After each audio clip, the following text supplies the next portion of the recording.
Fala galera, mais uma vez eu, Alexandre Magalhães, na resenha com Magalhães para falar dos times do futebol brasileiro, dos campeonatos que estão em curso. Galera, essa semana aí, véspera de feriado, tivemos jogos, né, da Copa do Brasil e da Sul-Americana. E o canal Resenha com Magalhães vem fazer aquele resuminho rápido aí do que aconteceu e do que mais chamou a atenção. E tanto na Sul-Americana quanto na Copa do Brasil, algumas coisas chamaram a atenção. Então, eu venho aqui fazer aquele resumo da primeira partida, das primeiras partidas, não todas, né? Porque o São Paulo já está classificado, porque teve antecipados 2 jogos contra o Fortaleza pela Copa do Brasil, então São Paulo acabou se classificando nos pênaltis, mas os outros tiveram a primeira partida nesta semana. E a Sul-Americana também, na segunda fase, ainda não está nada de oitavas, é a segunda fase, é meio enrolada a Sul-Americana, também teve os seus primeiros jogos da primeira partida, com a partida decisiva semana que vem. Então eu peço a vocês, meus amigos, que tá com os times aí envolvidos nessa competição, eu peço que você curta, compartilhe, inscreva aqui no canal Resenha com Magalhães, dê o seu like, ative a notificação, coloque seus comentários, entre no nosso WhatsApp, que é o 022 9922 541512, está aqui embaixo na descrição do nosso canal, e se quiser ajudar o canal a crescer, aqui embaixo você pode se tornar membro. Então vamos lá, galera, dá uma olhadinha aqui rápido. Vamos lá. Sul-Americana. Bom, Sul-Americana, tivemos o primeiro jogo do São Paulo contra o Lanús. Placar 3-2 para o Lanús. No meu pré-comentário sobre os jogos da Sul-Americana, eu tinha falado que o time mais difícil era o Lanús, porque tem ainda Caracas e o Melgar. O Lanús era o mais difícil. Mas em compensação, acabou pegando dos 3 times brasileiros o mais forte, que é o São Paulo. Só que como o São Paulo vem oscilando muito, o São Paulo vem tendo problemas há tempos contra os times argentinos, eu disse que era um jogo bem complicado, um jogo bem parelho. O time do São Paulo aparentemente, né?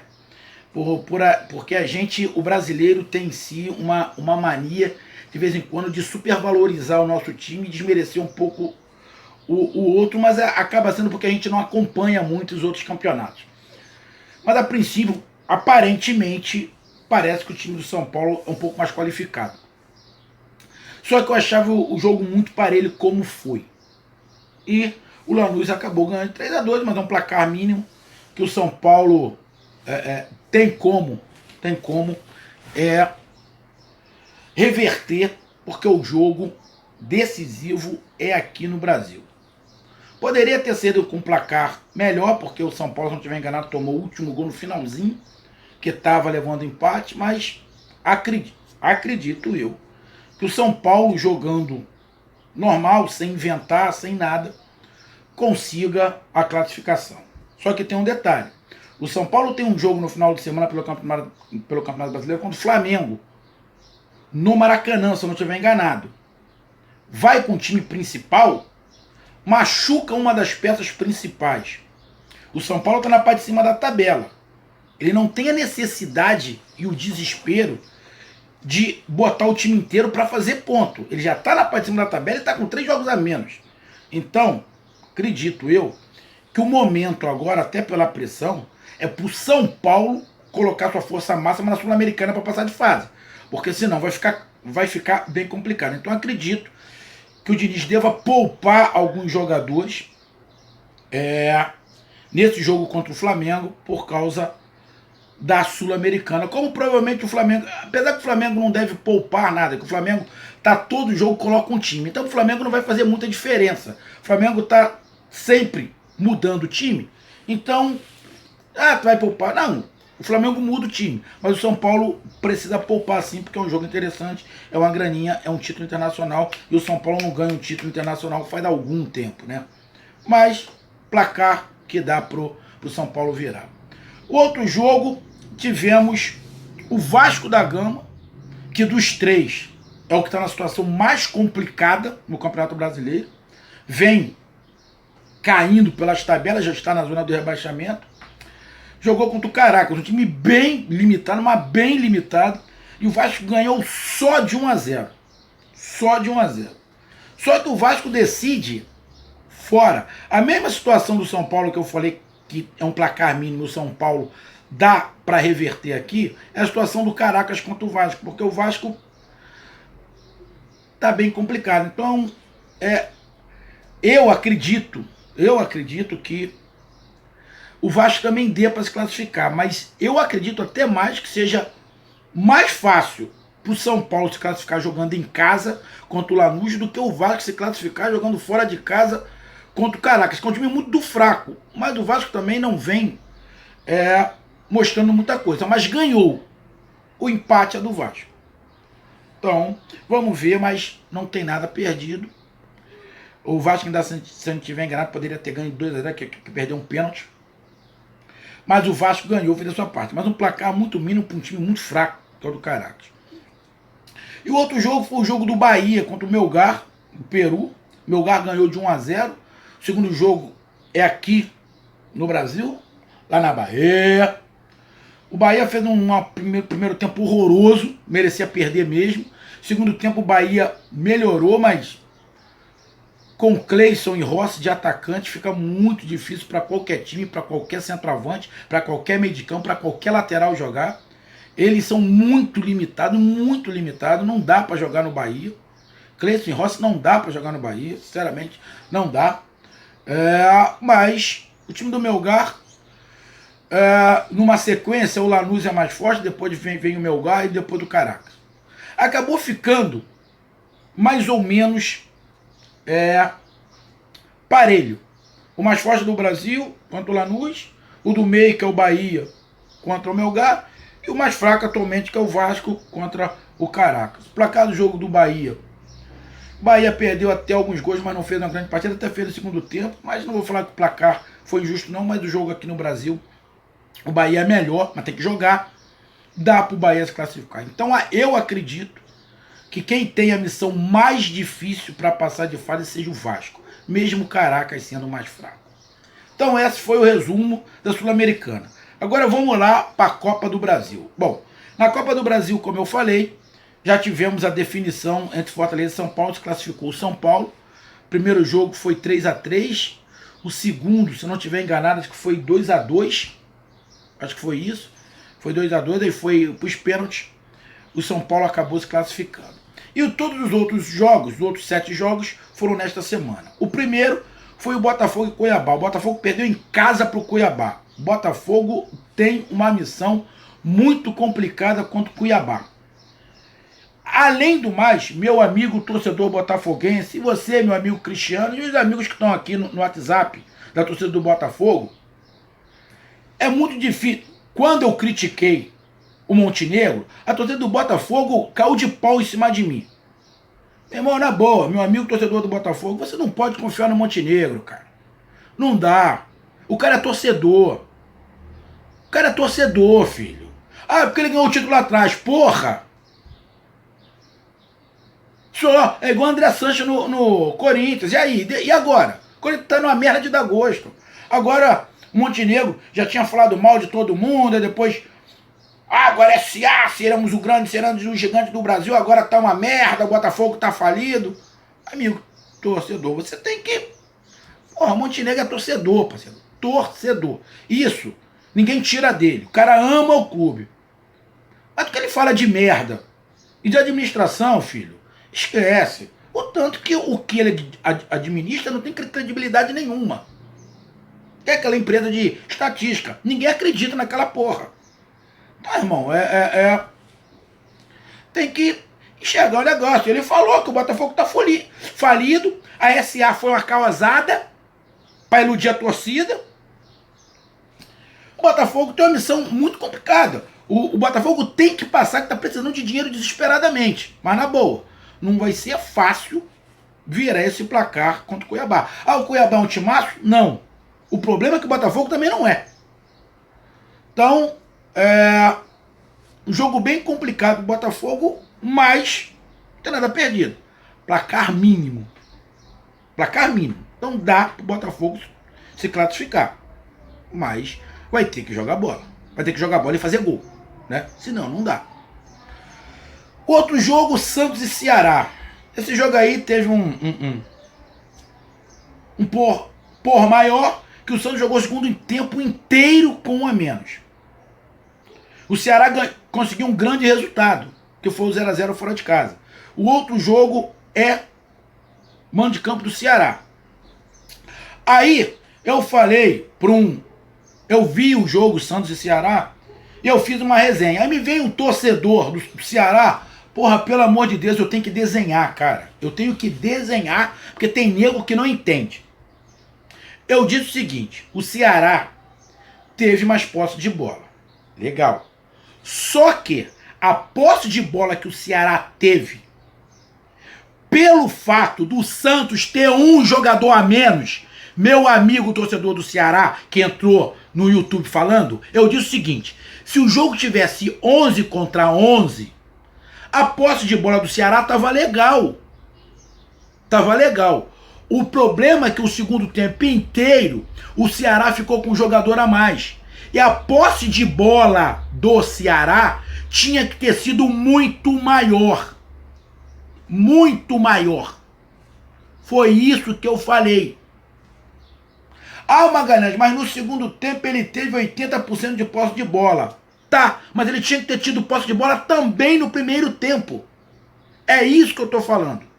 No segundo tempo, o Santos ficou atrás e não teve posse de bola porque tinha um jogador a menos, porra. Tem que desenhar? Fica difícil, né, cara?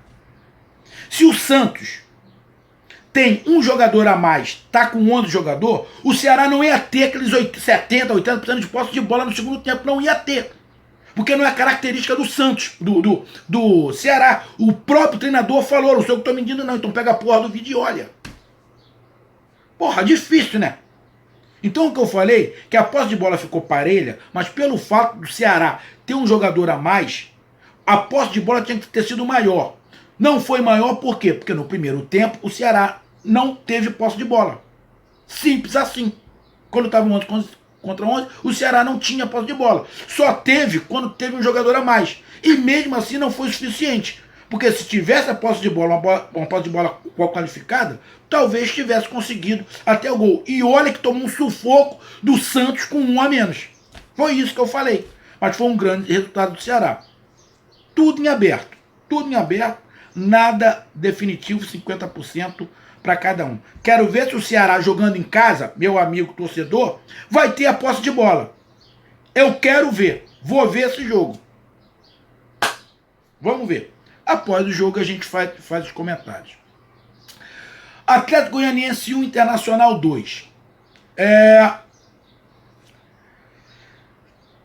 Placar que deu vida ao Atlético Goianiense, mas o jogo agora é a mano do Internacional, que provavelmente vai com time reserva.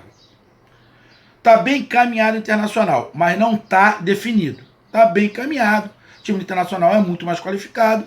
O time reserva do Internacional não é a altura do titular, mas dá para garantir a classificação. Só não pode não colocar os titulares no banco, que pode precisar, porque o placar está mínimo.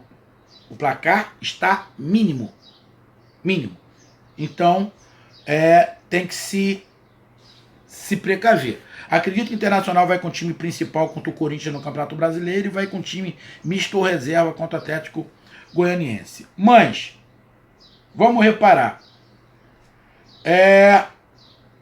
Na Sul-Americana, o único time que ganhou foi o que jogou em casa.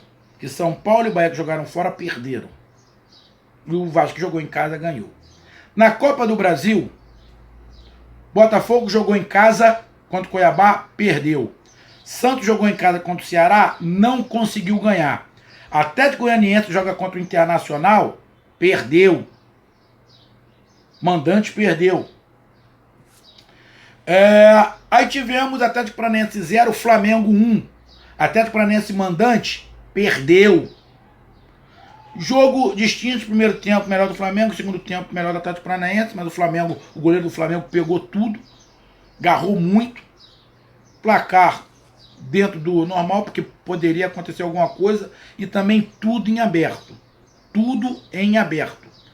O Atlético Paranaense pode conseguir o placar que ele quer, 2-0, não é impossível. O 1-0 é bem plausível, pode acontecer, faz logo um gol na frente, depois joga no contra-ataque, mas placar normal, jogo no Maracanã, tudo pode acontecer. Corinthians 0, América Mineiro 1, mandante 0, visitante 1. Mais uma vez o mandante perde. 1-0 pro América Mineiro. Corinthians, situação deplorável, coisa feia. Dá para virar? Dá, mas também tem uma missão muito da encardida, muito da difícil, muito da difícil. Pode virar? Pode. Pode classificar? Pode. Mas vai ter que jogar o que não está jogando. Bragantino 1, Palmeiras 3. Mano de campo do Bragantino. Vitória do visitante. Bragantino 1, Palmeiras 3. Nesse caso, venceu o time mais qualificado. Palmeiras. Parece que depois que saiu ali o Vanderlei, o Palmeiras está dando uma certa encaixadinha, né? Ganhou no Brasileiro, ganhou na Copa do Brasil. Está começando a encaixar. Então, mais uma vez, o visitante ganhou. Dá para o Bragantino virar? Dá, mas é uma missão também muito complicada, até porque o placar de todos é o que está um pouquinho mais elástico, porque todos os outros placares foi o mínimo, diferença de um gol. Todos os outros placares foram diferença de um gol, a não ser o do Santos e Ceará, que foi 0-0, mas todos os outros foi diferença de um gol. Botafogo perdeu, diferença de um gol. O Atlético Goianiense perdeu a diferença de um gol, o Atlético Paranaense perdeu a diferença de um gol, o Corinthians perdeu a diferença de um gol, só o Bragantino que perdeu a diferença de 2. Então vai ter que se expor mais, acredito que a missão do Bragantino seja das mais difíceis, justamente porque tem que fazer mais gol. E o único jogo onde o mandante ganhou foi Grêmio 1, Juventude 0.